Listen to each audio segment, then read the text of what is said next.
नमस्कार, मैं नेहा धीमान और फर्स्ट वर्ल्ड मीडिया की ओर से आज के इस खास एपिसोड में आप सभी का स्वागत है। दर्शकों, ये तो हम सभी जानते हैं कि हिमाचल प्रदेश की राजधानी शिमला में पिछले लंबे से करुणा मूलक आश्रित लगातार संघर्ष कर रहे हैं, लगातार क्रमिक अनशन पर बैठे हुए हैं। क्या है उनकी मांगे, क्या है पूरा मुद्दा और क्यों सरकार अब तक उनकी बात नहीं सुन रही है, इसी पूरे मुद्दे पे आज हम चर्चा करने वाले हैं। और इस खास चर्चा के लिए आज हमारे साथ जुड़ गए हैं प्रदेश अध्यक्ष करुणा मूलक संघ के अजय कुमार जी। अजय कुमार जी, आपका बहुत बहुत स्वागत है फर्स्ट वर्ल्ड मीडिया पर। जी धन्यवाद जी। बहुत बहुत धन्यवाद। सबसे पहले तो हम आपसे जानना चाहेंगे अजय जी कि किस मांग को लेकर आप जो है क्रमिक अनशन पर बैठे हैं और कितना समय आपको इस अनशन पर बैठे हुए हो गया है अभी तक? जी, करुणा मूलक संघ जो है लंबे समय से 15 से 20 सालों से मतलब एक पीड़ित है और एक नौकरी की मांग कर रहा है, क्योंकि जो करुणा मूलक परिवार है उन्होंने अपने सर के ऊपर से एक साया खो दिया है, अपने माता या पिता या फिर माता पिता दोनों का साया खो दिया है। और प्रदेश सरकार और एक केंद्र सरकार के द्वारा एक पॉलिसी का प्रावधान है जिससे कि करुणा मूलक परिवारों को राहत तौर पर कर्मचारियों के जो आश्रित परिवार है उनको एक नौकरी मुहैया करवाई नौकरी दी जाती है। लेकिन हिमाचल सरकार के द्वारा 15 से 20 सालों से मैटर पेंडिंग रखे जा रहे हैं और करुणा मूलक संघ जो है लंबे समय से एक ही मांग कर रहा है कि इनको वन टाइम सेटलमेंट के तहत नियुक्तियां दी जाए। लेकिन प्रदेश सरकार के द्वारा सिर्फ एक झूठे आश्वासन दिए जा रहे हैं और जो आश्वासन पर बांधा जा रहा है। और करुणा मूलक संघ जो है अब चुप बैठने वाला नहीं है। आज 55 दिन हो चुके हैं, 55 दिन से लंबे समय से इस मुल्क भूख हड़ताल पर बैठा है और ये हम सब परिवार ये सोच के आए हैं कि अब घर वापस लौटेंगे तो करुणा मूलक नौकरियां बहाली के साथ ही लौटेंगे, अन्यथा हमें अगर यहाँ पर जो है अपनी मृत्यु को भी फेस करना पड़े तो हम फेस करेंगे। जी, पिछले कितने दिनों से आप बैठे हुए हैं? जी, 55 दिन हो चुके हैं। यहाँ पर हम शिमला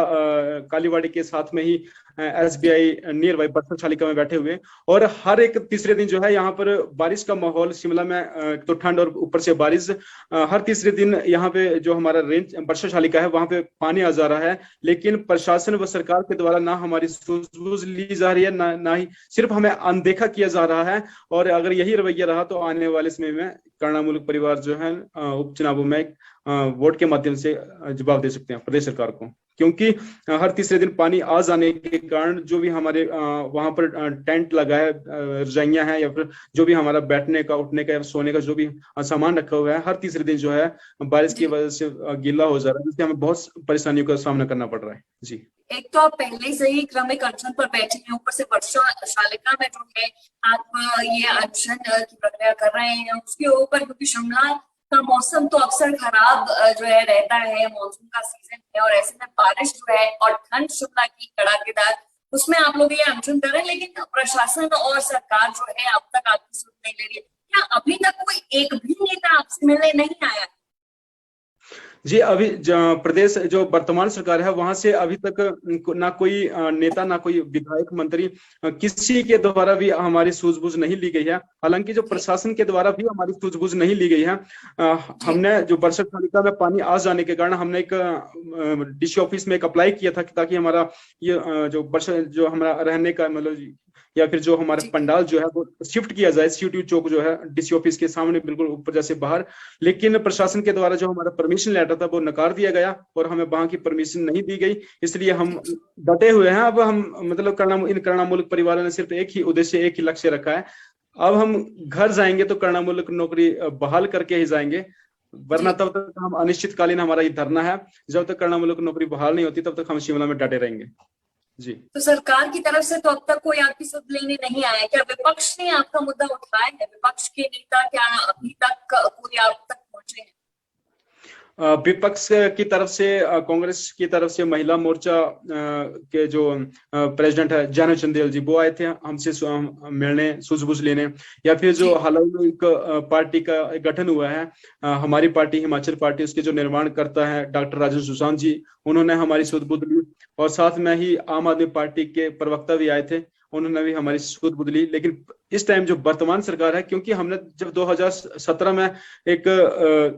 प्रदेश सरकार को, भाजपा की सरकार को एक मतलब चुना था, तब हमने ये नहीं सोचा था कि हाँ मतलब ये करणामूलक नौकरियां बहाल नहीं होंगी, क्योंकि 2017 में जो इलेक्शंस हुए थे उस टाइम माननीय मुख्यमंत्री जयराम ठाकुर जी की अध्यक्षता में मतलब भाजपा सरकार सत्ता में आई थी। हर किसी को उम्मीद थी, क्योंकि माननीय जयराम ठाकुर जी एक गरीब परिवार से थी, गरीब परिवार से हैं इस टाइम, तो एक उम्मीद थी कि माननीय माननीय मुख्यमंत्री जयराम ठाकुर जी एक गरीब परिवार से निकले हैं, तो शायद हम गरीबों का जो एक पीड़ा है, एक दर्द है, उसको समझेंगे। लेकिन उन्होंने 4 साल में सिर्फ इन करणामूलक परिवारों के साथ एक अन्याय ही किया है, इनको शोषण ही किया है। क्योंकि हर बार जब हम किसी भी मंच पर जाते थे, ऐसा कोई जनमंच नहीं होगा, ऐसी कोई रैली नहीं होगी, ऐसा कोई एक मतलब कोई जैसे लोकल्स किसी मंत्री विधायक का एक मंच नहीं होगा जहां पर हमने दस्तक नहीं दी होगी, जहां पर ये परिवार पहुंचे नहीं हो। लेकिन हर बार एक आश्वासन दिया जाता है कि जल्द ही आप लोगों के बारे में सोचा जाएगा, और एक बीच का रास्ता निकाल रहे हैं, उसके तहत जो है इन परिवारों को करणामूलक नियुक्तियां एक साथ दी जाएंगी। लेकिन हम तो माननीय मुख्यमंत्री जी से अभी हाल ही में एक विधानसभा धरना प्रदर्शन हुआ, उस टाइम मैंने मुख्यमंत्री जी से एक मांग रखी कि जो 7/3/2019 के अंतर्गत जो केसेस आ रहे हैं उनको वन टाइम सेटलमेंट दे दीजिए, क्योंकि ये 1500 के आसपास केसेस हैं, और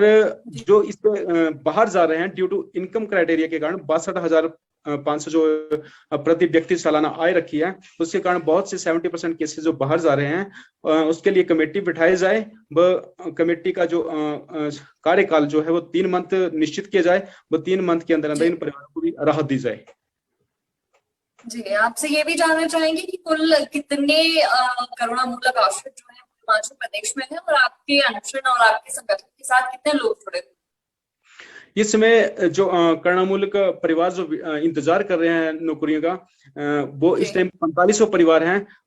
जबकि माननीय मुख्यमंत्री जी से एक सवाल पूछा गया था विधानसभा में, उस टाइम माननीय मुख्यमंत्री जी ने एक आंकड़ा बताया था, 2780 का आंकड़ा बताया था, लेकिन वो सिर्फ एक विभागों का आंकड़ा दर्शाया गया था, जबकि बोर्डों और निगमों को मिलाकर जो है इस टाइम 4500 परिवार जो है नौकरी का इंतजार कर रहे हैं। दिन प्रतिदिन इन परिवारों की, इन आश्रितों की जो है उम्र निकलती जा रही है, क्योंकि एक जब सरकारी नौकरी का जो एक एज लिमिट रखी होती है वो 45 है। बहुत से ऐसे परिवार हैं जिनकी एज क्रॉस कर गए हैं, वो उस टाइम पॉलिसी के बाहर जा चुके हैं, लेकिन सरकार के द्वारा इनके लिए कुछ भी जो है नौकरी का जो राहत ये होते हैं वो नहीं दी जा रही है। जी अच्छा जी, एक और चीज आपसे जानना चाहेंगे,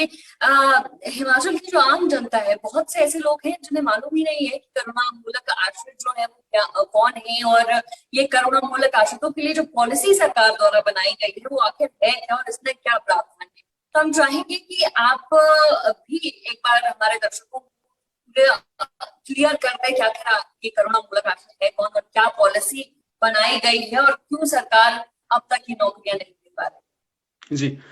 करणामूलक आश्रित वो आश्रित हैं जिनके माता या पिता जो सरकारी जॉब पर थे, गवर्नमेंट जॉब पर थे, लेकिन किसी दुर्घटना होने के कारण माता या पिता की मृत्यु हो गई। लेकिन एक सरकार के द्वारा एक प्रावधान होता है, जब किसी सरकारी कर्मचारी की मृत्यु हो जाती है तो उसके जो आश्रित होते हैं, बेटा या बेटी जो होते हैं, परिवार के किसी एक सदस्य को जो नौकरी मुहैया करवाई जाती है। लेकिन प्रदेश सरकार के द्वारा ये नौकरियां जो है काफी लंबे समय से लटकाई जा रही हैं, इसीलिए करणामूलक परिवार जो है सड़कों पे उतरे हैं। इसलिए करणामूलक संघ का गठन हुआ, और ये नीति आज की नहीं है, ये नीति 1990 में बनी थी, और 1990 की जो ये पॉलिसी थी करणामूलक परिवारों के लिए हिमाचल प्रदेश में, तो उसमें 6 महीने के अंदर जो है करणामूलक परिवारों को राहत दी जाती थी। 6 महीने के अंदर जो है इन परिवारों को नौकरी दी जाती थी, जिससे कि जब कर्मचारी की मृत्यु हो जाती तो फैमिली जो है टोटली बैकफुट पे चली जाती थी। इस बैकफुट पे क्योंकि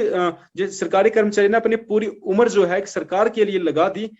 लेकिन उसके बाद जो है उसकी मृत्यु होने के बावजूद 6 महीने का प्रावधान था, लेकिन सरकार आती गई और पॉलिसी में संशोधन होता गया, और आज के दिन में इस पॉलिसी में जो है वो अगर कोई परिवार में किसी का कर्मचारी की मृत्यु हो जाती है तो उसे 15 से 20 साल इंतजार करना पड़ता है, क्योंकि सरकार की गलत नीतियों, गलत शर्तों की वजह से बहुत से 4500 परिवार जो है इस टाइम फंसे हुए हैं। 4500 परिवार जो है इस टाइम राहत की एक न्यूज सुनने के लिए व्याकुल है, ताकि प्रदेश सरकार के द्वारा वन टाइम सेटलमेंट की घोषणा जल्द हो, व इन परिवारों को एक साथ नियुक्तियां दी जाए। आपकी जो मांगे हैं, 5-6 कुल मांगे हैं, उनके बारे में भी थोड़ा सा जनता को बताएं कि नौकरी के साथ साथ वन टाइम सेटलमेंट और जो भी वो 6-7 मांगे हैं उन पर भी जानकारी। जी, कर्णामूलक संघ की जो पहली मांग है वो ये है कि जो परिवार 7/3/2019 के अंदर जो केसेस आ रहे हैं उनको वन टाइम सेटलमेंट के तहत नियुक्तियां दी जाएं, और जो बाहर जा रहे हैं उनके लिए फर्स्ट ये है कि जो पॉलिसी संशोधन किया जाए, उस पॉलिसी संशोधन में 62,500 की प्रति व्यक्ति जो एक शर्त रखी गई है आय की, सालाना आय की, वो शर्त जो है टोटली खत्म कर दी जाए, रिमूव कर दी जाए। क्योंकि आजकल के टाइम में अगर एक बात देखी जाए तो बेशक किसी परिवार के पास अपनी जमीन जायदाद है, लेकिन फिर भी अगर जो पटवारी इनकम डालने की अगर बात करते हैं तो 60-70 हजार तो उसकी जो जमीनी आय ही हो जाती है। तो इस कारण से बहुत से परिवार जो है बाहर हो जाते हैं। हम यही चाहते हैं कि 62,500 प्रति व्यक्ति जो है सालाना आय निकाल दी जाए, क्योंकि ये शर्त 62,500 सिर्फ एक व्यक्ति के लिए है। 4 व्यक्तियों के लिए ये 2.5 लाख का क्राइटेरिया है। किसी के परिवार में एक माता पिता गुजर चुके हैं, सिर्फ एक आश्रित बचा है, या किसी के परिवार में 4-5 लोग बचे हैं, मतलब इस टाइम हैं, देन हम यही डिमांड करते हैं कि एक तो जो केंद्र सरकार है उसके द्वारा एक नारा दिया जाता है, हम दो हमारे दो, मीन छोटा परिवार हो। जब छोटा परिवार होगा तो नेचुरली मैक्सिमम तो पॉलिसी के बाहर चले जाएंगे। इससे बेटर ये है कि ये 62,500 वाली जो है शर्त टोटली हटा दी जाए, ताकि बेशक इनके माता पिता, इन परिवारों के माता पिता जा चुके हैं और जो बुजुर्ग थे उनकी जो है कि मृत्यु हो चुकी है, परिवार में सिर्फ आश्रित बचा है या फिर आश्रित के बहन भाई बचे हैं, तो इन परिवारों के साथ भेदभाव ना हो। इनको एक मुश्त जो है सभी को एक नजरिए से एक मतलब नजरिए से इनको वन टाइम सेटलमेंट के तहत जो है नियुक्तियां दी जाएं, और 62,500 की शर्त जो है बिल्कुल हटा दी जाए। और हमारी थर्ड डिमांड ये थी कि 5% कोटा जो है उसको टोटली रिमूव कर दिया जाए, क्योंकि 5% कोटा ही एक मेन ऐसी जड़ है जिसके कारण 4500 परिवार जो है इस टाइम नौकरी का इंतजार कर रहे हैं। लेकिन जो रास्ते में एक अरोड़ा बना हुआ है वो सिर्फ 5% कोटा और 62,500 शर्त है। इन शर्तों को जो है टोटली हटा दी जाए। और इस टाइम जो काफी लंबे समय से बहुत सारे केसेस जो हैं कर्णामूलक परिवारों को जो जिन्होंने कोर्ट का दरवाजा खटखटाया था, लेकिन हाई कोर्ट या फिर सुप्रीम कोर्ट में जीतने के बाद भी जो है प्रदेश सरकार द्वारा इनके जो मैटर जो हैं वो लटकाए जा रहे हैं। और कर्णामूलक संघ ये भी डिमांड करता है कि जिनके कोर्ट केस जो है इस टाइम बहाल हो चुके हैं उनको जो है उनको भी नौकरियां दी जाएं, क्योंकि एक तो इन्होंने अपने परिवार का सदस्य खोया, ऊपर से जो थोड़ा बहुत पैसा था वो कोर्टों कचहरियों के चक्कर में लगा दिया, और अब प्रदेश सरकार के द्वारा जो है इनको भी एक जो नियुक्तियां नहीं दी जा रही हैं। और जो हमारी एक लास्ट डिमांड थी वो ये थी कि जब किसी महिला आवेदक की शादी हो जाती है तो उसको पॉलिसी के बाहर कर दिया जाता है। बहुत से ऐसे परिवार हैं जिनमें सिर्फ लड़कियां ही हैं या फिर सिंगल गर्ल चाइल्ड ही है, देन अगर उनकी शादी हो जाती है तो इस परिवार को नौकरी नहीं दी जाती है। जो कर्णामूलक आश्रित है, महिला आश्रित है, इनको जो पॉलिसी से निकाल दिया जाता है। तो ये शर्त जो है बिल्कुल गलत शर्त है, इस शर्त को भी टोटली हटा दिया जाए, क्योंकि बहुत से ऐसे परिवार हैं जिनमें सिर्फ महिला आवेदक ही है। तो भेदभाव के नजरिए से इन कर्णामूलक परिवारों को ना देखें और इस शर्त को भी हटा दिया जाए। जी अजय जी, अभी 55 दिन का समय तो बीत गया है। 55 दिनों से तो आप बैठे हैं अनशन पर, क्या लगता है अभी कितना और इंतजार करना होगा? इस टाइम बेशक हमारे 55 दिन बीत चुके हैं, लेकिन जो 1.5 महीने का अगला शेड्यूल जो है वो हमारे द्वारा बनाया जा चुका है, और हम इस टाइम जो सरकार से लड़ने के लिए इस टाइम प्रॉपर वे से तैयार हो गए हैं। और हमने एक जो क्रमिक भूख हड़ताल पर चलने से पहले जो 3 जुलाई को स्टार्ट हुई थी, जो बैठने से पहले हमने एक रणनीति बनाई थी, उसमें बस यही निर्णय था हमारा, यही एक उद्देश्य था कि आएंगे तो वापिस लौटेंगे तो कर्णामूलक नौकरियां बहाल करने के साथ ही लौटेंगे। जी जेसीसी बैठक होने वाले हैं, प्रदेश में अध्यक्ष से भी आप मिले हैं जेसीसी बैठक के, उनकी तरफ से क्या आश्वासन आपको मिला है, किस तरह की प्रतिक्रिया रही है उनकी इस मुद्दे को लेकर? जी, हम जो जेसीसी बैठक के लिए अराजपत्रित कर्मचारी महासंघ के जो अध्यक्ष हैं अश्विनी ठाकुर जी, उनसे भी हमारा जो हमारी मीटिंग थी वो हुई है। और उस मीटिंग में हमने उनको एक मेमोरेंडम सौंपा, जिसके माध्यम से हमने एक साथ जो है कर्णामूलक नौकरियां बहाल करने की मांग की। लेकिन उन्होंने इससे पहले ही जो हमारा एजेंडा जो था वो जेसीसी मीटिंग के लिए 11वें नंबर पर लगा दिया था, क्योंकि हमारी जो है उनके साथ बातचीत बहुत पहले से मतलब बीच बीच में होती रही है, तो इस कारण उन्होंने हमारा एजेंडा लगा दिया गया है। अभी 25 को जेसीसी की मीटिंग होनी थी, लेकिन अभी भी इसका जो एक्सटेंड कर दिया गया है, इसकी जो तिथि है वो निर्धारित नहीं की गई है। लेकिन अगर एक बात देखी जाए तो कुछ ना कुछ जेसीसी मीटिंग को एक्सटेंड करने का भी कुछ ना कुछ रीजन है। एक तो हर एक वर्ग प्रदेश सरकार से नाराज है, और कर्णामूलक आश्रित जो है वो 55 दिन से बैठे हैं, तो इस प्रदेश सरकार को इनके लिए भी कुछ जो है प्रावधान करना चाहिए। हम माननीय मुख्यमंत्री से ये डिमांड करते हैं इस टाइम, क्योंकि 24 तारीख को परसों एक कैबिनेट मीटिंग है, जो 7/3/2019 के जो पॉलिसी के अंदर जो कैंडिडेट्स आ रहे हैं वो इस टाइम 1500 के आसपास कैंडिडेट्स हैं, उनको वन टाइम सेटलमेंट के तहत एक साथ नियुक्तियां दी जाएं। और जो कैंडिडेट्स बाहर जा रहे हैं उनको जो जेसीसी की मीटिंग है उसमें कमेटी का गठन का जो हवाला माननीय मुख्यमंत्री जी ने विधानसभा में दिया था, उसमें जो केसेस बाहर जा रहे हैं उनको जेसीसी की मीटिंग में लाया जाए, वो 3 मंथ के अंदर जो कमेटी का प्रावधान और उनको भी एक साथ जो है नियुक्तियां दी जाए। इससे एक बात मतलब एक